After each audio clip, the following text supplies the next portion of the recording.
Selamat malam saudara yang dikasihi Tuhan. Shalom alaikum. Berkat Tuhan beserta dengan saudara. Malam hari ini kita berada pada tema Israel baru. Tuhan Allah itu pembebas. Mari kita berdoa lebih dulu. Bapa yang di surga, kami datang kepadamu memohon berkat dan penyertaan-Mu supaya kami mengetahui kehendak-Mu yang sungguh iya dan amin dalam kehidupan kami, karena Engkau sudah membebaskan kami. Ampunkan kami Bapa yang seringkali kami melupakan Engkau, tapi sekarang Bapa kami hendak merenungkan sabda-Mu. Kuduskanlah kami dengan kuat kuasa Roh Kudus-Mu. Dalam Tuhan Yesus kami berdoa Bapa, amin. Saudara yang dikasihi Tuhan, firman Tuhan malam hari ini saya ambilkan dari prolog 10 hukum Tuhan. Prolog 10 hukum Tuhan. Keluaran 20 ayat 1 dan 2. Lalu Allah mengucapkan segala firman ini. Akulah Tuhan Allahmu yang membawa engkau keluar dari tanah Mesir, dari tempat perbudakan. Amin. Putra-putra Tuhan yang kekasih, seringkali kita bertanya, mendengar apa yang menjadi keluhan. Apakah Tuhan mengizinkan orang itu sakit? Kenapa Tuhan izinkan orang itu sakit? Atau kenapa orang yang baik justru malah hidupnya sengsara? Lalu bagaimana ini kita pahami saudara yang dikasihi Tuhan? Kita akan angkat dulu satu pujian dari Kidung Jemaat 415 bait pertama dan kedua.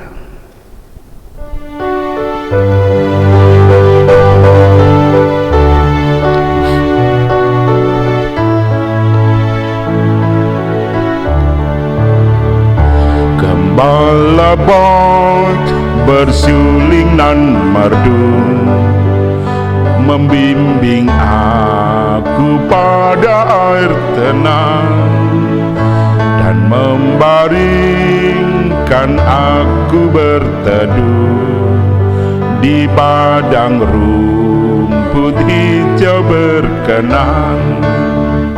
Oh gembalaku itu Tuhanku, membuat aku tentram hening, mengalir dalam sungai kasih-Ku, kuasa damai jelang bening.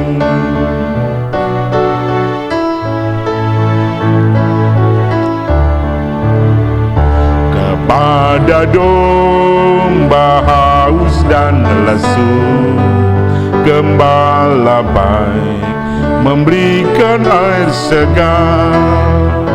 Ke dalam hati haus dan sendu, diberinya air hidup yang benar. Oh, aku itu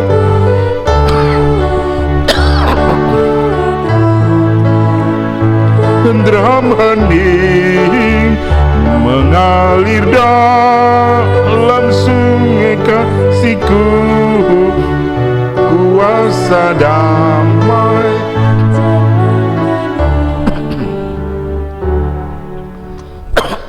Ya, saudara yang dikasihi Tuhan, prolog Dekaloh sangat jelas bagi kita. Akulah Tuhan Allahmu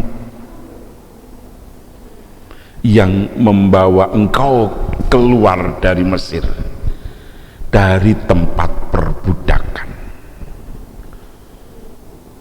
Mesir itu simbol dari sebuah dosa. Kenapa? Karena Fir'aun rajanya itu mengangkat dirinya menjadi Allah, sehingga Fir'aun adalah ilah.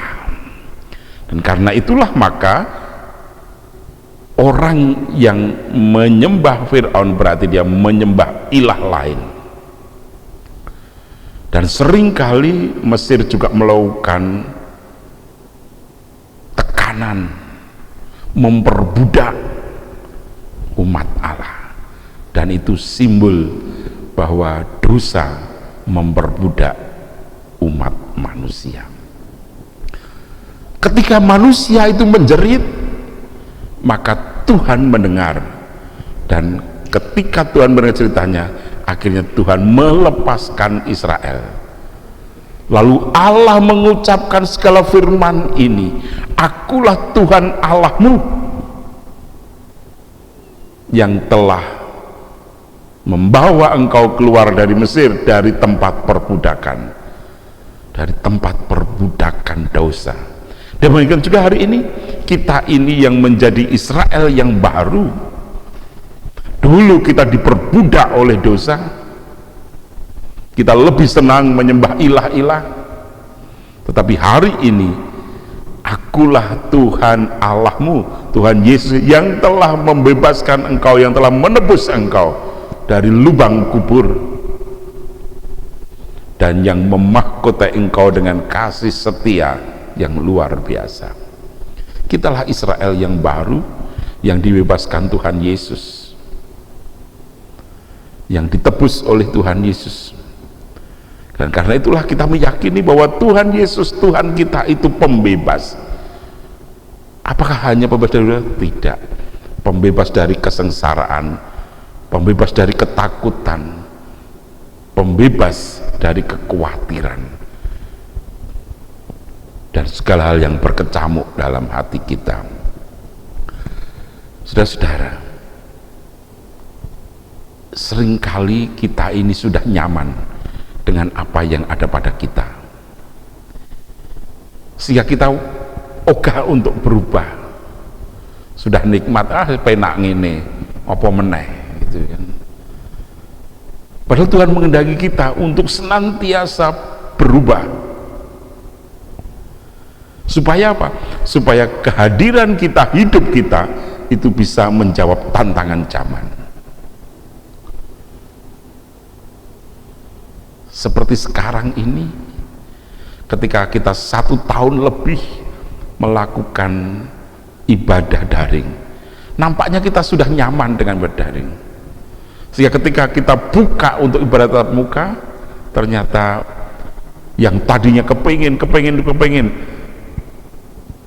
ternyata lebih enak di ibadah daring, bisa bermalas-malasan di rumah dan sebagainya gitu.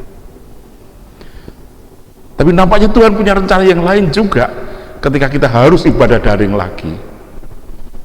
Dan sekarang hal yang sama juga pernah dialami oleh umat Allah Israel.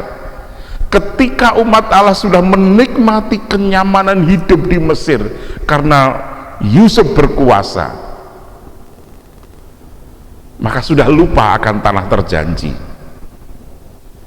Dia lebih nyaman tinggal di Mesir, nikmat, segala sesuatunya ada,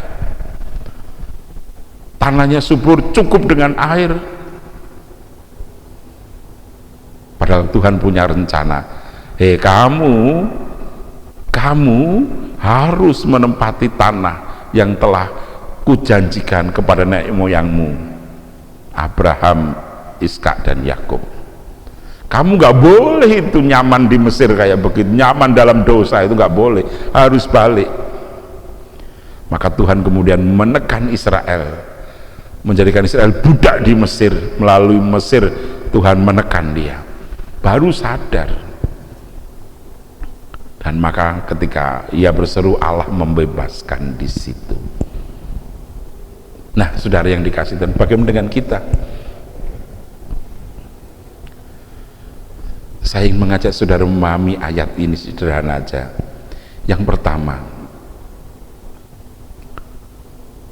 seringkali Tuhan izinkan, dalam tanda petik,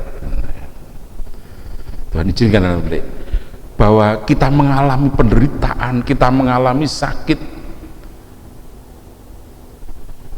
kita mengalami tekanan hidup. Supaya apa? Supaya kita lebih dekat kepada Tuhan, supaya kita ingat kepada Tuhan. Kita tidak terlena dengan kenyamanan yang ada. Seringkali dengan kondisi situasi yang terjadi, kita nyaman dengan itu, sudah penak, walaupun itu mungkin membuat kita jauh dari Tuhan. Tapi Tuhan ingatkan kita bahwa kita sering juga berada pada tekanan, dan tekanan itu dipakai oleh Tuhan untuk mengingatkan kita supaya kita lebih dekat dengan Tuhan, lebih berserah kepada Tuhan. Ingat 1 Korintus 10 ayat 13, pencobaan-pencobaan yang kamu hadapi adalah pencobaan yang biasa, yang tidak melebihi kekuatan kamu. Dan ketika kamu dicobai, Allah memberikan kekuatan. Jadi karena itulah, maka mari ketika kita menjalani hidup, ketika kita berhadapan dengan pencobaan, ketika kita berhadapan dengan tekanan hidup, kita sadar bahwa sebenarnya Tuhan tetap beri kekuatan, Tuhan tetap memberikan jalan keluar sehingga kita kuat. Karena itulah maka mari kita ingat akan Tuhan supaya kita lebih dekat kepada Tuhan dan kita tidak tinggalkan Tuhan. Mengapa? Karena kita sudah dibebaskan oleh Tuhan. Kita tidak lagi berada di bawah kuasa dosa, tapi kita sudah dibebaskan dari kuasa dosa. Kita tidak lagi diperbudak oleh dosa. Dan yang kedua, Tuhan bisa pakai apa saja demi kebaikan kita. Ya, Tuhan bisa pakai apa saja untuk kebaikan. Ingat pujian kita, Kidung Jemaat 408, suka duka dipakainya untuk kebaikanku, dari cadas datang air yang sedap. Jadi saudara yang dikasihi Tuhan, kadang kita juga diingatkan firman Tuhan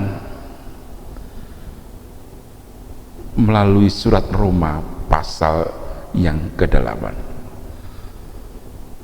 ayat 28. Kita tahu sekarang Allah turut bekerja dalam segala sesuatu untuk mendatangkan kebaikan bagi umat yang mengasihinya.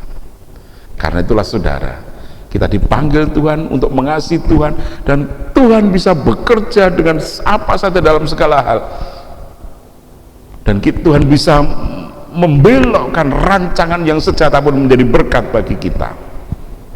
Karena itu kita tidak perlu khawatir, tidak perlu takut, karena Allah sudah berperan benar membebaskan kita dari segalanya. Karena itu saudara yang dikasihi Tuhan, malam hari ini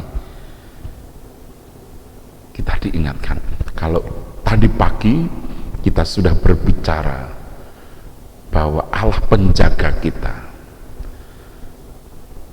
Kenapa Allah berkenan menjaga kita? Karena Allah sudah membebaskan kita, maka kita dijaga supaya tetap aman, damai, gitu kan, penuh sukacita, kita senantiasa berpengharapan, dan biarlah dengan demikian kita menjadi pemenang. Tuhan beserta dengan saudara. Amin. Mari kita berdoa. Terima kasih ya Allah, Engkau memberkati kami, Engkau menopang kami, Engkau menjaga kami, dan Engkau membebaskan kami dari kuasa dosa. Biarkan kami terus berjalan dan berserah penuh kepadamu. Dalam Tuhan Yesus kami berdoa. Amin. Kita akhiri dengan 415 bait ketiga.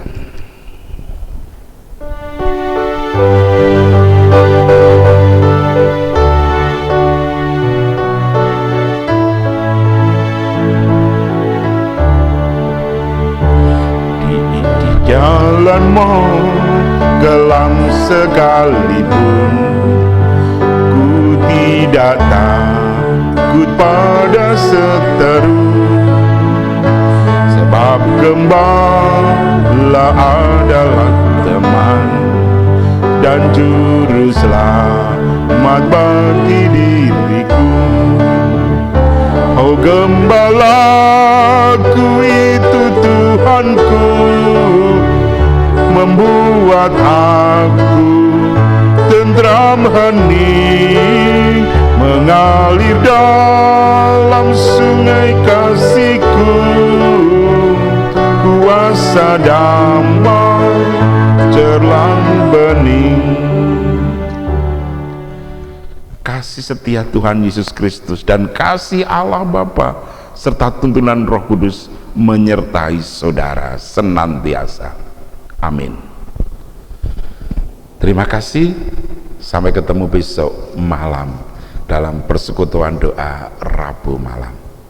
Tuhan memberkati.